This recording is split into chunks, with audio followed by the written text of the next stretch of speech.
My name is Lisa. I still remember the day when the entire conference room was filled with a suffocating silence. The 12th interpreter had just lowered her headset, her face as pale as a ghost, defeated. 12 paid interpreters with top-notch resumes and international certifications had all failed. On the huge screen at the back, delegates from 8 different countries were impatiently waiting, their words in various languages clashing like a tempest. Millions of dollars were at stake, and the company's most important international deal was slipping away in real time. And there I was, at the back of the room, holding a mop and a bucket, a single mom working as a cleaner, unnoticed by everyone until that moment. It wasn't always like this. I grew up in a small coastal town. My parents were fishermen. They were simple and hard, working people. My father was a man of few words, but with a heart of gold. He taught me the value of hard work and perseverance. My mother was warm, hearted, and always full of stories from different places she had heard about. Their love for the sea and the world beyond our little town kindled my interest in different cultures and languages.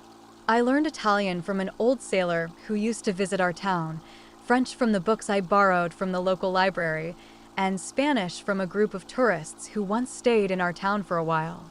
I was so passionate about languages that I got a scholarship to study linguistics at a big city university. But life took a sharp turn. I met my husband, and we had a beautiful daughter named Lily. Just when I thought my life was perfect, my husband died in a car accident. The medical bills and the responsibility of raising Lily alone were overwhelming. I had to drop out of university and take up a cleaning job in a big corporate building downtown. Every morning, before the first light of dawn, I would get up to make breakfast for Lily. I'd help her get dressed and send her to school with a smile, even though I was exhausted. Then I'd head to work. To most of the employees in the building, I was just a shadow. I would silently move through the hallways, emptying trash cans, cleaning the floors, and wiping the fingerprints off the doors that the executives opened without even a glance. My uniform was plain and a bit faded, but always clean. I carried myself with humility, but inside, I still held on to my love for languages and the knowledge I had gathered over the years. One day, due to a high-profile international meeting, I was assigned to clean the executive floor earlier than usual. The building was bustling with activity. Black limousines lined the street outside, and security guards were everywhere. The company's CEO, Amelia Thompson, a tough and ambitious woman, was hosting delegates from 8 different countries to finalize a major global partnership. But things went horribly wrong. The primary interpreter suddenly fell ill, and one after another, the backup interpreters failed to handle the complex discussions. As I was cleaning the glass wall outside the conference room, I heard a phrase in French that was misinterpreted. The interpreter had translated it completely wrong, turning a positive suggestion into a negative comment. My heart started pounding, and I tried to ignore it. After all, I was just a cleaner, not an interpreter. But then, I heard a Russian delegate respond, and his words were also misunderstood. I could feel the tension in the room rising, and I knew that this was spiraling towards disaster. Inside, Amelia's voice grew more and more strained as she kept calling for new interpreters. By the time the 12th one failed, a heavy silence filled the room. It was the silence of lost opportunities.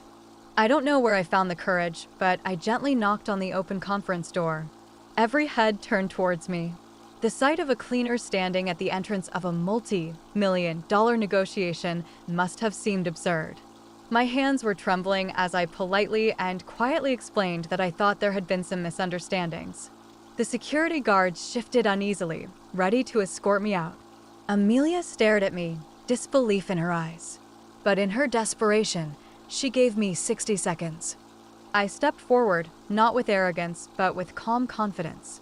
I started in French, clarifying the original phrase precisely and with cultural sensitivity. The delegate's expression changed from irritation to shock. Then I smoothly switched to Russian, explaining the real meaning and calming the situation.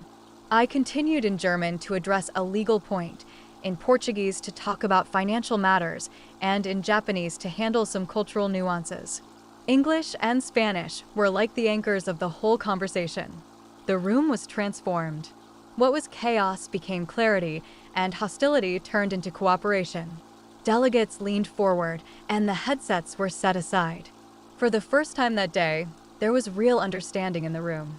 Amelia watched me in stunned silence.